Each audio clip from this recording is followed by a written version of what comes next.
ಅಂಡ ಮುಂಡ ಬಕಾಸ. ನೀನು ಚಂದ ಮುಂಡಾಗಿದೆ ಅವಾಗ ಇವತ್ತು ಇವತ್ತೊಂದೇ ಸತಿ ಚಂದ ಮುಂಡಾಗ. ಇವತ್ತು ಲಾಸ್ಟ್ ಸ್ಕೂಲ್ ಬ್ಯಾಗ್ ತಗೋತೀನಿ ಪ್ಲೀಸ್. ಹೆಲ್ಪ್ ಮಾಡ್ತೀರಾ ಶಾಲೆಗೆ? ಶಾಲೆಗೆ ಬ್ಯಾಗ್ ತಗೋ. ಅಲ್ಲ ಚಂದಮಂಡನಿಗೆ ಬ್ಯಾಗ್ ತಗೊಳ್ಳಿಕ್ಕೆ ಉಂಟಾ ಹೆಣ್ಣು ನನಗೆ? ಉಂಟಕ್ಕ, ನಾಳಿಂದ ಶಾಲೆಗೆ ಶಾಲೆ ಹೋಗ್ಬೇಕಂದ್ರೆ ಗೊತ್ತಾ? ಹೋಗ್ತೀನಿ. ಹೋಗ್ತೇನೆ. ಬ್ಯಾಗ್ ತಗೊಳ್ಬೇಕು ನೀನು. 500 ರೂಪಾಯಿದು. 500 ರೂಪಾಯಿ ಬ್ಯಾಗ್ ತಗೊಳ್ಳಿ. ಅದಕ್ಕೋಸ್ಕರ ನೀನು ವೇಷ ಹಾಕಿದ್ದು. ಯಾರು ಹೇಳಿ ನೀನು ವೇಷ ಹಾಕಿದ್ದು? ನಾನೇ ಹಾಕ್ತೇನೆ, ನನಗೆ ಬ್ಯಾಗ್ ಬೇಕಾಗ್ತದೆ. ಕಾಸ್ಟ್ಯೂಮಿಗೆ 800. ಕಾಸ್ಟ್ಯೂಮಿಗೆ 800.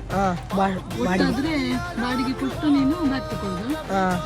ಓದು ಒಳ್ಳೆ ನಾನು. ಆಯ್ತಕ್ಕ.